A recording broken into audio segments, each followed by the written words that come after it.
சிவசங்கரா தேவனே ஸ்ரீ சிவசங்கரா தேவனே. சங்கரம் சிவசங்கரம். Question from கல்யாண கிருஷ்ணன் ரவிசங்கர். தந்தேரஸ் என்பது தீபாவளி பண்டிகையின் முதல் நாளாகும். இது தனத்ரயோதசி என்றும் அழைக்கப்படுகிறது. மேலும் இது தனம் அதாவது செல்வம் மற்றும் தேரஸ் 13ஆம் நாள் ஆகிய 2 சொற்களிலிருந்து உருவானது என்று கூறப்படுகிறது. இந்த நாளில் மக்கள் லக்ஷ்மி தேவியை வணங்கி செல்வம் மற்றும் செழிப்பிற்காக தங்கம், வெள்ளி மற்றும் பாத்திரங்கள் போன்ற பொருட்களை வாங்குவது நல்ல சகுனமாக கருதப்படுகிறது. வடக்கிந்தியர்கள் பெரிதும் கொண்டாடும் இந்த தந்தேரஸ் பண்டிகையின் முக்கியத்துவம் பற்றி கூறும். அவரவர்களுடைய சோஷியல் கஸ்டம்னு ஒன்று இருக்கும். இப்போ வடநாட்டில் போனீங்கன்னாக்கா அவங்க ராவணனுடைய பெரிய பொம்மையை பண்ணி வச்சு அந்த பொம்மையை எரிப்பாங்க. நமக்கும் நம்ம தமிழ்நாட்டில் கொண்டாடுற தீபாவளிக்கு நரகாசுரனை பற்றி நம்ம கனெக்ட் பண்ணுவோம். We are not connecting to Ravana.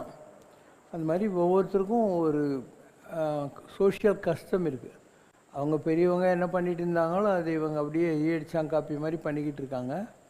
So எந்த ஒரு பண்டிகையும் gives you an opportunity to celebrate.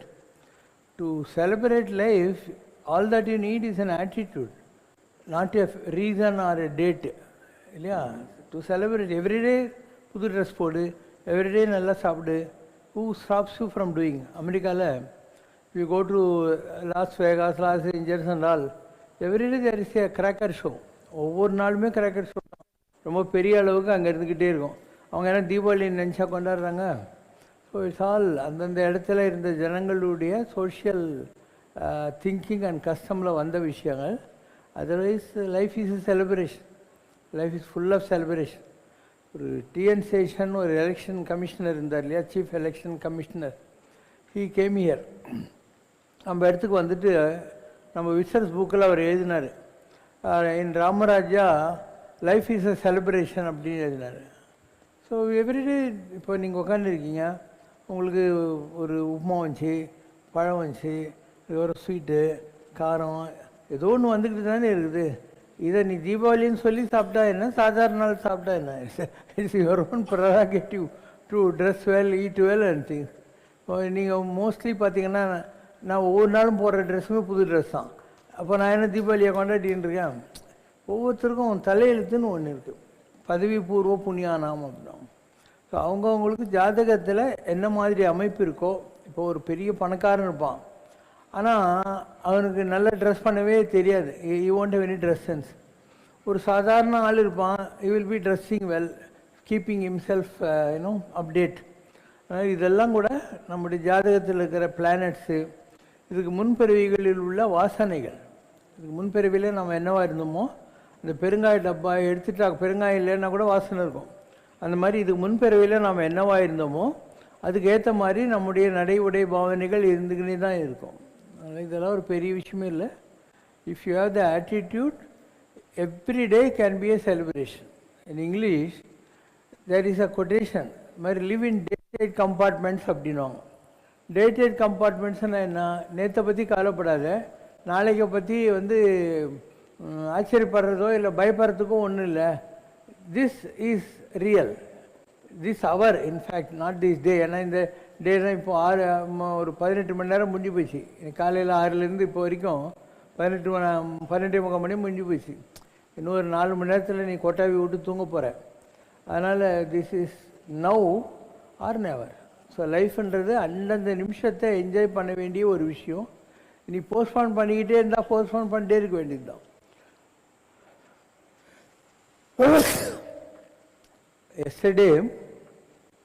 எஸ்டர்டேன்றது முடிஞ்சு போச்சு இல்லையா, ஒன்றும் இல்லை. டுடேன்றது news paper, tomorrow is a question paper.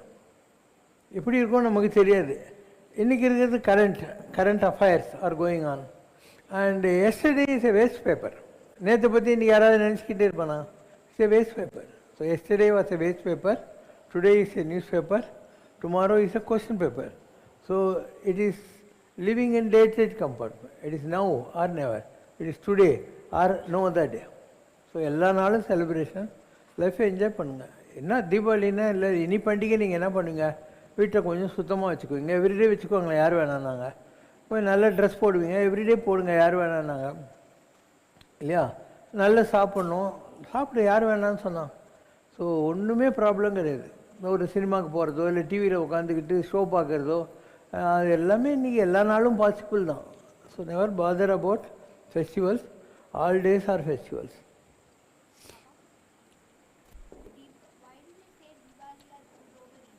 Diwali is காது கேட்கல.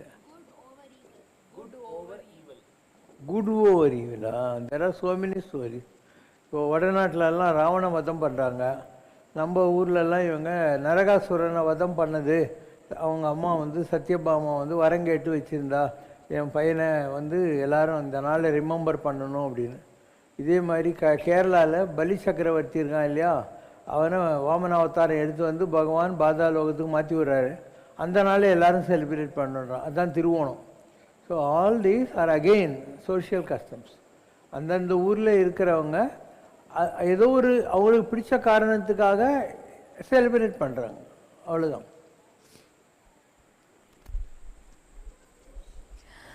சுருட்டப்பள்ளி கோவில் அல்லது பள்ளிகொண்டீஸ்வரர் கோவில் ஆந்திர மாநிலம் சித்தூர் மாவட்டத்தில் நாகலாபுரம் அருகே அமைந்துள்ள ஒரு சிவன் கோவிலாகும். பள்ளிகொண்டா நம்ம ஊரில் இருக்குது, ஆம்பூர் பக்கத்தில் பள்ளிகொண்டான்னு கோயில் இருக்குது. சுருட்டப்பள்ளின்றது நம்மக்கிட்ட நிறைய பேர் வருவாங்கள்ல, மாநெல்லூர் அந்த ஊர்லேருந்தெல்லாம் ஒரு காலத்தில் நிறைய பேர் வந்துட்டு இருந்தாங்க. அந்த இடத்துல இருக்குது. அங்கே என்ன சொல்கிறாங்கன்னா, ஆழகால விஷயத்தை குடிச்சிட்டு சிவன் மயக்கமாக ஆயிட்டார், அதனால் அவர் படுத்த கோலத்தில் இந்த ஊரில் இருக்கார் அப்படிங்கிறது தான் சுருட்டப்பள்ளி கோயிலில் இருக்கக்கூடிய விசேஷம். இப்போ அந்த கோயிலெலாம் நல்லா எடுத்து கட்டிட்டாங்க. சிவன் அந்த இடத்துல படுத்த இதில் இருப்பார். சில ஊரில் கீழே சிவலிங்கம் இருக்கும், மேலே பெருமாள் நின்றுட்டு இருக்கிற மாதிரி இருக்கும். அதான் நான் இங்கே சொல்கிற கோயிலெல்லாம். ஒவ்வொரு ஊரில் ஒரு சில ஊரில் பாதி சிவன் பாதி அம்பாள் அர்த்தநாரி இல்லை இந்த கோலத்தில் இருப்பாங்க. சிவசக்தி ஐக்கிய ஸ்வரூபினி அப்படிங்கிற பாவனையில் இருப்பாங்க. அண்டு ஒவ்வொருத்தருக்கும் எது பிடிக்குதோ, அந்த ஊரில் கோயில் கட்டினவனுக்கு எந்த கன்செப்ட் பிடிச்சிருக்கோ அந்த கன்செப்டில் அவன் அந்த கோயிலை கட்டுறான். It is not that that incident happen there. அந்த ஊரில் அந்த மாதிரிலாம் ஒன்றும் நடந்ததா சரித்திரத்திலும் இத்திகாசத்திலும் ஏதில். அந்த கோயிலை கட்டுறவனுக்கு அது பிடிச்சிருக்கு, அதனால் அப்படி பண்ணுறான், வேறு ஒன்றும் இல்லை. சமாராதனை என்பது தெய்வங்கள், முன்னோர்கள் மற்றும் பெரியவர்களை கௌரவிக்கும் வகையில் செய்யப்படும் ஒரு பூஜை அல்லது விருந்தாகும். இதில் ஒரு பகுதியாக பிராமணர்களுக்கு உணவு அளித்து உபசரித்தல் அடங்கும். சம்ரக்ஷணா ராமராஜ்ய கோவிலில் சனிக்கிழமை பெருமாள் தளிகையும் சமாராதனையாக கருதலாமா? ஒரு காலத்தில் ஒவ்வொருத்தரும் அவங்க வீட்டுக்கு யாராவது அதித்தி தேவோ பவ அப்படின்னு ஒரு விருந்தாளி வரமாட்டானான்னு காத்துட்டு இருந்தாங்க. விருந்து புறத்ததா தானுண்டல் சாவா மருந்து எனினும் வேண்டற்பாட்டு அன்று. ஒரு விருந்தாளி இருக்கிற போது அவனை விட்டுட்டு சாப்பிட்றது அமிர்தமாக இருந்தால் கூட வேணாங்கிறது தான் வாழ்க்கை தத்துவம். இன்றைக்கும் சில ஊர் இருக்குது ஆந்திராவில். அங்கே அந்த ஊருக்கு யார் ஸ்ட்ரேஞ்சர்ஸ் வந்துட்டாலும் அவங்கள ஒவ்வொரு வீட்டுக்காரங்களும் வெளியே பக்கெட் தண்ணி வச்சு நிற்பாங்க, காலை கழுவாங்க. நீ யார் வீட்டுக்குள்ளே வேணாலையும் போகலாம். போன உடனே அவங்க கேட்பாங்க, உங்களுக்கு என்ன சாப்பாடு பிடிக்கும் அப்படின்னு. அவங்க அந்த சாப்பாடு பொங்கி உனக்கு போடுவாங்க. நீ உட்கார்ற போது கோலம் போட்டு அதில் வாழை இலை போட்டு உன்னை உட்கார வச்சு சாப்பிட வச்சு, நீ சாப்பிட்டு முடிச்ச உடனே உனக்கு வெத்தலை பாக்கு தட்சணெல்லாம் கொடுப்பாங்க, உன்னை விழுந்து சேவிப்பாங்க. இதெல்லாம் இன்றைக்கும் சில ஊர்களில் இருக்கக்கூடிய பழக்கம். அந்த காலத்தில் இந்த ஹோட்டலு, கேன்டீனு, ரெஸ்டாரண்ட்லாம் கிடையாது. அதனால் ஒவ்வொரு ஊர்லேயும் யாராவது ஒருத்தன் இப்போ இருக்கிற மாதிரி பஸ் வசதி, ஆட்டோ, ஏரோப்ளேன், ட்ரெயின்லாம் அந்த காலத்தில் இல்லை. அவன் உங்களுன்னு நடந்து தான் போயின்னு இருப்பான். அந்த காலத்தில் போகிற போது ஒரு துண்டில் வாழைப்பழ சத்துமாவை கட்டிக்குவான். போகிற வழியில் வாழைப்பழ சத்துமாவை ஒரு கை சாப்பிட்டு போகிற இடத்துல கிணத்துல தண்ணி சேர்ந்து குடிப்பான். போகிற வழியில் எங்கேயாவது சத்திரம் இருக்கும், அந்த சத்திரத்தில் படுத்துக்குவான். சம்டைம்ஸ் சத்திரக்காரன் சமைச்சு போடுவான். நீ ரொம்ப ஆச்சாரமான ஆளுன்னு சொன்னால் அவனுக்கு பாத்திரம் பண்டமெல்லாம் கொடுப்பான், நீயே சமைச்சு சாப்பிட்டுக்கலாம். இப்படிலாம் தான் இருந்தது அந்த காலத்தில். யாத்திரைங்கள்லாம் இப்படி தான் ஜனங்க போயிருந்தாங்க. தேர் வேர் நோ யாத்ரா.com. நீ புக் பண்ணி ரூம் பண்ணுறது, ரிசர்வேஷன் பண்ணுறது எதுவுமே கிடையாது. அண்டு ஒரு ஆள் யாத்திரை போனால் திரும்பி வருவான்னு கிடையாது. ஏன்னா அந்த காலத்தில் காட்டு வழியில் தான் நடந்து போனோம். ஏதாவது விலங்குகளால் அடிச்செல்லாம் கூட போட்டுருவாங்க. அதனால தான் அது உனக்கு ஞாபகப்படுத்துறதுக்காக அந்த காலத்து கல்யாணம் நடக்கிற போதெல்லாம் காசி யாத்திரைன்னுவாங்க. மாப்பிள்ளைக்காரன் நான் காசி யாத்திரை போகிறேன்னு கிளம்புவான். உடனே அவனுக்கு அந்த கொடை செருப்பெல்லாம் வாங்கி கொடுத்து இப்போ போகாதீங்க மாப்பிள்ளை அப்படின்னு கூட்டின்னு வந்து அதுக்கப்புறம் நீ எப்போ வேணால் போகலான்னுவாங்க. இல்லைன்னா அந்த காலத்தில் காசி யாத்திரைங்கிறது ஒரு ஸ்டெப் இன் திஸ் லௌகிக வாழ்க்கை. அண்ட் எல்லா ஊர்லேயும் இந்த மாதிரி சத்திரம் இருந்தது. இப்போ நீங்களே தமிழ்நாட்டிலே எடுத்துக்கிட்டிங்கன்னா இங்கே பாலுச்செட்டி சத்திரம்னு ஒரு ஊர் இருக்குது, சுங்குவாட் சத்திரம்னு ஒன்று இருக்குது. ராமநாதபுரம் ராமேஸ்வரம் போகிற இடத்துல அக்கச்சி மடம் தங்கச்சி மடம்னு இருக்குது. 2 சிஸ்டர்ஸு, இந்த அம்மா ஒரு மடம் அந்த அம்மா ஒரு மடம் வச்சுருந்தாங்க. நாகப்பட்டினத்துக்கிட்ட காத்தான் சத்திரம்னு ஒன்று இருந்தது. இந்த மாதிரி எல்லா ஊர்லேயும் யாரோ பெரிய மனுஷங்க இதெல்லாம் கட்டி விட்டுருந்தாங்க. ஒரு தடவை காலமேக புலவர் நாகப்பட்டினத்தில் இருக்கிற காத்தான் சத்திரத்துக்கு போகிறாரு. அவன் பார்த்தா இலையா இருக்கானா புலவர்னு சொல்லிட்டு ரொம்ப லேட்டாக சாப்பாடு போட்டான். அதனால் இவர் ரொம்ப கோவம் வந்து ஒரு கறி கட்டி எடுத்து செவுத்தில் எழுதிட்டார். கத்து கடல் சூழ் நாகை காத்தாந்தன் சத்திரத்தில் அஸ்தமிக்கும் போதில் அரிசி வரும், குத்தி உலகிலிட ஊரடங்கும், ஓர் அகப்பை அன்னம் இலையிலிட வெள்ளி எழும்னார்.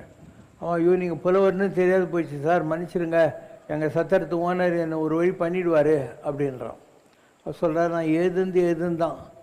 நான் எழுதுனதுக்கு அர்த்தம் இந்த காத்தான் சத்திரத்தில் அரிசியை வந்து அஸ்தமிக்கிற போது தான் வாங்குவானுங்க. அதை குத்தி ஒலையில் போடுற போது ஊரில் எல்லாம் தூக்கிடுவானுங்க. ஒரு சாதத்தை கொண்டாந்து நம்ம இலையில் வைக்கிற போது சூரியன் உதயமே ஆகிடும்னு அர்த்தம். ஆனால் நீ என்கிட்ட மன்னிப்பு கேட்டதுனால நான் அதுக்கு மீனிங் வேறு சொல்கிறேன். என்ன, கத்துகின்ற கடலால் சூழப்பட்ட நாகப்பட்டினத்தில் இருக்கிற காத்தான் சத்திரத்தில், கத்து கடல் சூழ்நாகை காத்தான் சத்திரத்தில் அத்தமிக்கும் போதில் அரிசி வரும். உலகமே அஸ்தமிச்சா கூட எப்பயும் அரிசி ஸ்டாக் இருந்துக்கினே இருக்கும். குத்தி உலையிலிட ஊர் அடங்கும். அதை குத்தி உலையில் போட்டு வலிச்சு போட்டு நான் ஊரில் இருக்கிறவங்கெல்லாம் சாப்பிட்லாம், அவ்வளோ அரிசி இருக்கும். ஓர் அகப்பை அன்னம் இலையிலிட வெள்ளி இடும். அப்படி அந்த அகப்பையில் கொண்டா அந்த இலையில் வச்சா சூரிய உதயம் மாதிரி தகதகான்னு இருக்கும் அப்படின்னு மாற்றிக்கலாம். அதனால் அந்த காலத்தில் சத்திரங்க தான் ட்ராவல்ஸ் பங்களா. And people use to travel all over like that only. இப்போது காசிக்கெல்லாம் போனீங்கன்னா நகரத்தார் சத்திரம்னு இருக்கும். அந்த காலத்தில் நகரத்தார்கள் தான் காசிக்கு யாத்திரெல்லாம் நிறைய பேர் போவாங்க. அதே மாதிரி இங்கே பாகமண்டலா பக்கத்தில் தலைக்காவிரி இருக்கு இல்லையா, அங்கேயும் நகரத்தார்கள்லாம் ஒரு சத்திரம் மாதிரி கட்டி விட்ருக்காங்க. நகரத்தார் சவுல்ட்ரின்னு பேர் அதுக்கு. அங்கே ஒரு கேர்டேக்கர் இருப்போம். நீங்கள் போனால் அங்கே தங்கலாம் சாப்பிட்றதுக்கு பண்ணுவாங்க, அந்த மாதிரிலாம் இருக்கும். ஸோ காசியில் எப்பயோ ஒரு 150-200 வருஷத்துக்கு முன்னால் அவங்க கட்டி விட்ட நகரத்தார் சவுத்ரி இன்றைக்கி இருக்குதுங்க. அது சின்னதாகி போச்சு, பத்தலை பல்லான்னு சொல்லிவிட்டு அதுக்கு பக்கத்தில் புதுசாக ஒரு 150 ரூம் வச்சு ஒன்று கட்டி விட்டுருக்குறாங்க. அதில் ஏசி, நான் ஏசி, டார்மெட்ரி எல்லாமே போட்டு இப்போ தான் நரேந்திர மோடி அவருடைய கான்ஸ்டிட்யூன்சி காசிங்கிறதுனால அவர் திறந்து வச்சுருக்காரு அதை. அதனால் இந்த சத்திரங்கள் இதெல்லாம் அந்த காலத்தில் ஒரு பாரம்பரியமாக இருந்த விஷயங்கள். இன்றைக்கி எல்லாமே மாறிவிட்ட ஒரு கரிகாலம். இன்றைக்கி யாராவது ஒரு கெஸ்ட்டு நிஜமாகவே உங்கள் வீட்டு வந்து காலிங் பில் அடித்தான்னா உனக்கு அவன் திருடனாக இருப்பானோன்னு தான் தோணுமே தவிர அவன் யாரோ பெரிய மகானு விருந்தாளியெல்லாம் உனக்கு தோண போகிறதில்ல. அதனால் காலம் கலிகாலம். கலிகாலத்தினுடைய லட்சணம் என்ன? தர்மத்தின் வாழ்வுதன்னி சூது கவும் தர்மம் வெல்லும். தர்மத்தை சூது கவி அதர்மம் தான் இருக்கும். ஆனால் ஏதோ ஒரு நாள் வர்ற போது இதெல்லாம் மாறி திருப்பியும் ஜனங்க நல்ல புத்திக்கு வருவாங்க அப்படின்னு சாஸ்திரத்தில் இருக்குது. எப்போ வருதோ அப்போ பார்க்கலாம். இல்லைனாக்கா நம்மளை பொறுத்த மாத்திரம் நம்ம மண்ணடியில் ஆரம்பித்த காலத்துலேருந்தே சாப்பாடு போடுவோம். மண்ணடியில் நம்மக்கிட்ட கிச்சன்லாம் கிடையாது. அதனால் மோஸ்ட்லி ஒரு 30-40 பேர் அவங்க வீட்டிலேருந்து வர்ற போது ஒரு புளி சாதம், எலுமிச்சை சாதம், தயிர் சாதம், சாம்பார் சாதம் கதம் கொண்டுருவாங்க. ஸோ ஒரு 1:30 மணிக்கு எல்லாரையும் உட்கார வச்சு எல்லாத்துலேயும் கொஞ்சம் கொஞ்சம் கொஞ்சம் போடுவோம். அதுக்கப்புறம் நம்ம பெசன் நகருக்கு வந்தோம். அப்போ மாடியில் ரெகுலராகவே பிரசாதமெல்லாம் கொடுக்க ஆரம்பிச்சிட்டோம். நீலாங்கரைக்கு வந்த பின்னால் வர்ற எல்லா ஜனங்களுக்கும் ஒரு காய், ஒரு அப்பளம், ஊறுகாய், சாம்பார் சாதம், தயிர் சாதம் இது டெஃபினட்டாக கிடைக்கும். அதுக்கப்புறம் அங்கே இந்த ஐயப்ப பூஜை வந்து ஒரு பெரிய அளவுக்கு பண்ணுவோம். ஐயப்ப பூஜை பண்ண உடனே அத்தனை பேருக்கும் இலை போட்டு சாப்பாடு போடுவோம். எல்லோரும் சாப்பிட்டு முடித்த உடனே அதில் நான் அங்கே பிரச்சனை பண்ணுவேன். எல்லோரும் சாப்பிட்டு முடிச்ச இலையை எடுக்கிறதுக்கு முன்னால் நான் அங்கே பிரச்சனை பண்ணிட்டு பன்னீர்லேயே எனக்கு அபிஷேகம் பண்ணுவாங்க. அதுக்கப்புறம் தான் நானே சாப்பிடுவேன். இந்த மாதிரி பல விஷயங்களை நாம் எந்த காலத்துலேருந்தோ கடைப்பிடிச்சிக்கிட்டு தான் வந்துட்டுருக்கோம். அதே மாதிரி இங்கே வந்த போதும் நாம் வந்து கம்யூனிட்டி கிச்சன் ஒன்று நடத்தணும். அதாவது வெளி ஆளுங்களுக்கு ஃப்ரீ, நம்ம ஆளுங்களுக்கு கம்யூனிட்டி கிச்சன் ஒன்று ஆரம்பித்தோம். இப்போ மாத்திரம் என்ன, காலையில் இங்கே வந்து என்ன கோயிலில், பெருமாள் கோயிலில் உனக்கு ஏதோ நைவேத்தியம் பண்ணது கொடுப்பாங்க. இப்போ சாயந்தரம் ஏதோ மெனு வச்சுருக்காங்க, டெய்லி ஒன்று மெனு மாதிரி கொடுத்துட்டுருக்காங்க. அது போக பழம் அது இதெல்லாம் வந்துட்டு தான் இருக்குது, ஸ்வீட்லாம் வந்துட்டு இருக்குது, அதெல்லாம் கொடுத்துக்கிட்டே இருக்கோம். We always had this hospitable habits. இப்போ கூட நிறைய பேர் வெளியாளுங்க வராங்கனாக்கா நம்மக்கிட்ட எப்பயுமே ரூமுக்கு வாடகைலாம் கிடையாது. இங்கே இருக்கிற எல்லா ரூமும் வந்து ஃப்ரீ தான். அதனால் ரூமுக்கு வாடகை கிடையாது, தங்கத்துக்கு இடம் தரோம். அண்டு வெளி ஜனங்க நிறைய பேர் வர்ற காலம் வந்ததுன்னா நான் பழைய மாதிரியே திருப்பியும் சாப்பாடெல்லாம் போட ஆரம்பிச்சிடுறேன். நமக்கு ஒன்றும் ப்ராப்ளமெல்லாம் கிடையாது. பட் வெளி ஜனங்க அவ்வளோ வர்றதில்லை இல்லையா, வராங்க, வந்தால் கூட ஒரு ரெஸ்ட்லெஸ்ஸாக இருப்பாங்க. ரொம்ப நேரம்லாம் உட்கார மாட்டாங்க. அவங்கெல்லாம் வந்து எட்டி பார்ப்பாங்க, இப்படி பார்ப்பாங்க, அப்படி பார்ப்பாங்க, கொஞ்ச நேரத்தில் போயின்னு இருப்பாங்க. நாமளே டு மேக் தம் கம்ஃபர்டபுள் அவங்களுக்கு ஒரு எக்ஸ்ட்ரா கட்டர்சியெல்லாம் காட்டினா கூட அவங்களுக்கு, ஏன்னா அவங்களுக்கு பழக்கமே இல்லை. அவங்க மைண்டில் என்ன இருக்கும், நம்ம பஸ்ஸு பிடிச்சி ஊருக்கு போய் சேரணும், லேட் ஆகிடும், அந்த மாதிரி ஒரு அப்ரோச் தான் இருக்குமே தவிர, நீ எந்த சந்தோஷத்தை தேடுறியோ அந்த சந்தோஷம் இங்கே இருக்குது. இப்போது சம்ராஷ்னால் ஒரு பாட்டு இருக்குது, சந்தோஷம் எங்கு எங்கு என்று நான் தேடினேன், சந்தோஷம் எங்கு எங்கு என்று நானும் தேடினேன், சந்தேகமின்றி அது நீதான் என்று தெளிகின்றேன். இத்தனை அசுத்தமான ஜன்மம் தேவையா, அத்தனையும் சுத்தமாக்கி என்னை தேற்றையா, இத்தனை நேரமா உறக்கம் என் மேல் இல்லையா இரக்கம். இப்போ கூட ஒவ்வொரு அமாவாசைக்கும் நம்ம வந்து படையல் போட்டு கோடிசாமிக்கிட்ட ஒரு 80லேருந்து 100 பேருக்கு நான் சொன்னேன், திருப்பியும் சாம்பார் ரசம்லாம் எடுத்துன்னு போகாதீங்க, வெஜிடபிள் பிரியாணி, ஒரு ஸ்வீட்டு, வடை, அப்பளம், அந்த மாதிரி ஏதாவது எடுத்துன்னு போங்கன்ட்டு. ஸோ இங்கே குக் பண்ணி நம்ம கேன்டீனில் 5-6 பேர் போய் எல்லா இடத்துலையும் இந்த கோயில் வாசலெல்லாம் இருப்பாங்க இல்லையா, அவங்கள தேடி பிடிச்சி எல்லாருக்கும் சாப்பாடு கொடுத்துட்டு வரோம். நம்ம ஒவ்வொரு அமாவாசைக்குமே நம்ம செஞ்சுட்டு இருக்கோம். அமாவாசை அன்றைக்கி மாத்திரம் இங்கே நம்ம ஆளுங்களுக்கு கொடுக்க மாட்டோம். ஏன்னா அது படையலுக்காக பண்ணி அவங்களுக்கு அவங்க சாப்பிடணுங்கிறதுக்காக கொடுத்தது. ஸோ இப்படி எல்லாத்துக்கும் நம்ம வழிமுறைகளை வச்சுருக்கோம். இதுக்கு முன்னாடியெல்லாம் அப்படி தான். எனக்கு ஒரு பர்த்டே வருதுன்னா எனக்கு எத்தனாவது பர்த்டேவோ அத்தனை ஐட்டம் பண்ணி இங்கே பஃபே டேபிள் மாதிரி வச்சுருவோம். யார் வேணால் எப்போ வேணால் போய் எதை வேணால் சாப்பிட்லாங்கிற மாதிரி வச்சிடணும். ஒரு இப்போ 70வது பர்த்டே 80வது, எனக்கு 77, அவ்வளோ ஐட்டம் இருக்கும். பெருமாள் கிட்ட எல்லாத்தையும் வந்து அந்த அன்னம்பாலி தள்ளுவாங்க இல்லையா, அந்த மாதிரி பண்ணி அங்கே வச்சுருவோம் வரிசையாக. யார் வந்தாலும் அன்றைக்கி பூரா கிடச்சிக்கிட்டே இருக்கும். எல்லாருக்கும் வித்தியாசமாக இருக்கும். எல்லாம் பல வகையான சாதங்கள், பல வகையான ஸ்வீட்ஸு, பல வகையான பலகாரங்கள் எல்லாத்தையும் பண்ணிக்கிட்டு தான் இருந்தோம். we believe in this hospitality, but the people have to understand. அதனால தான் நம்ம கோயிலில் இங்கே தனியாக அபிஷேகம் கிடையாது, தனியாக அர்ச்சனை கிடையாது. எல்லாருக்கும் ஒரே ட்ரீட்மெண்ட்டு, ஒரே பூஜை, ஒரே பிரசாதம். அது கூட நீ போய் லைன்லாம் நிற்க வேணான்னு உட்கார வச்சு பிரசாதம் கொடுத்துட்டு நீ உட்காந்துனுக்கிறதே கை கழுவுறதுக்கு தண்ணி கூட கொடுத்துறது. ஸோ நாமளும் எல்லாத்தையும் பார்த்து நம்முடைய சிஸ்டம் ஆஃப் டெம்பிள் மேனேஜ்மெண்ட்டை மாற்றிட்டோம். இப்போ எந்த வம்பும் இல்லைல்ல, நீ அவ்வளோ நேரம் வேணால் உட்காரு, சாமியை பாரு. இல்லை ஜர்கண்டி எங்கேருந்து வச்சு சாமியும் ஓடி போக போகிறதில்ல, நீயும் ஓடி போக போகிறதில்ல. உட்காந்து பாரு, எவ்வளோ நேரம் வேணால் பாரு. And if you are a stranger, you want permission to go up, or any one who seeks permission will say go up. So we have our own system of management. இந்த கோயிலில் மாத்திரமா இங்கே நடக்குது, துர்கை கோயிலில் நடக்குது, பிள்ளையார் கோயிலில் நடக்குது, எல்லா கோயில்லையும் 3 இடத்துல யாகம் நடக்குது. எல்லா இடத்துக்கும் தனித்தனியாக ப்ரீஸ்ட் இருக்காங்க. அவங்க என்ன பெய்டு ப்ரீஸ்டா? நீங்களே தான் ப்ரீஸ்ட்டு. இந்த கோயில் சுத்தம் பண்ணுறதுக்கு ஒவ்வொரு டீம் இருக்குது, அவங்க பார்த்துக்குறாங்க. நம்மளது எந்த கோயிலுக்கு வேணால் போய் பாரு, சுத்தமாக இருக்கும். எந்த ரோட்டில் வேணாலும் நடந்து பாரு, க்ளீனாக இருக்கும் இல்லையா? இதெல்லாம் என்ன பெய்ட் ஸ்டாஃப் வச்சு தண்ட செலவு பண்ணியா பண்ணுறோம்? எல்லாம் நீங்கள் தான் பண்ணுறீங்க. So all can be achieved in all the places.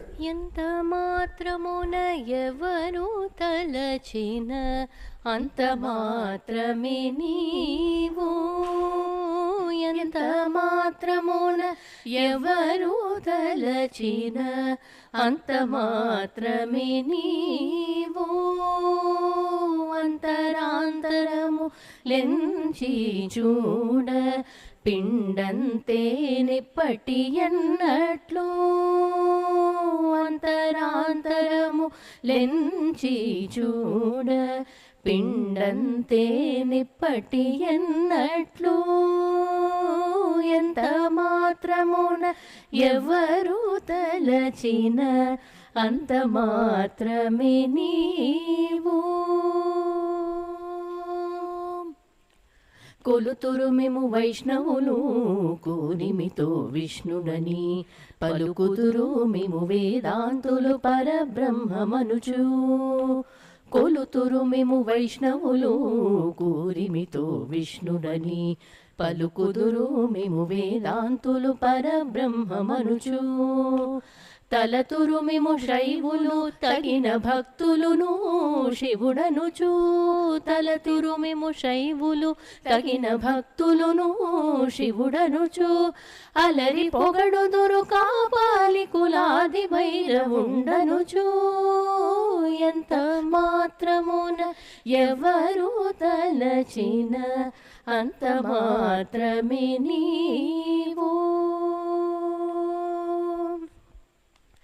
ओम जय शिव शंकर रे स्वामी जगत परिपालक रे आदि शंकर अवतारा अनाद रक्षक रे ओम जय शिव शंकर रे அன்னையும் தந்தையும் நீரென்றறிந்தும் அன்பில் நனைகின்றோம் சுவாமி அன்பில் நனைகின்றோம் ஆசானும் இறையாகிய தேவா நின்னடி பணிகின்றோம் ஓம் ஜெய சிவசங்கரரே கைலையை பன்முறை வலம் வந்தாய் ஓ கருணாகர கீர்த்தி சுவாமி கருணாகர கீர்த்தி மயிலையில் நின்று வரம் தருகின்றாய் மங்களகர மூர்த்தி ஓம் ஜெய சிவசங்கரரே ஆனந்த சாகரம் தனிலம்மையாழ்த்தும் அற்புத அருள் ஜோதி சுவாமி அற்புத அருள் ஜோதி ஆரத்தி செய்து பாடி மகிழ்ந்தோம் அருள்வாய் பரஞ்சோதி ஓம் ஜெய சிவசங்கரரே நாராயண நாராயண ஓம் சத்யநாராயண நாராயண நாராயண ஓம் நாராயண நாராயண ஓம் சத்யநாராயண நாராயண ஓம் சத்யநாராயண நாராயண ஓம் ஓம் ஜெய சிவசங்கரரே குறை ஒன்றுமில்லை மறைமூர்த்தி கண்ணா குறை ஒன்றும் இல்லை கண்ணா குறை ஒன்றுமில்லை கோ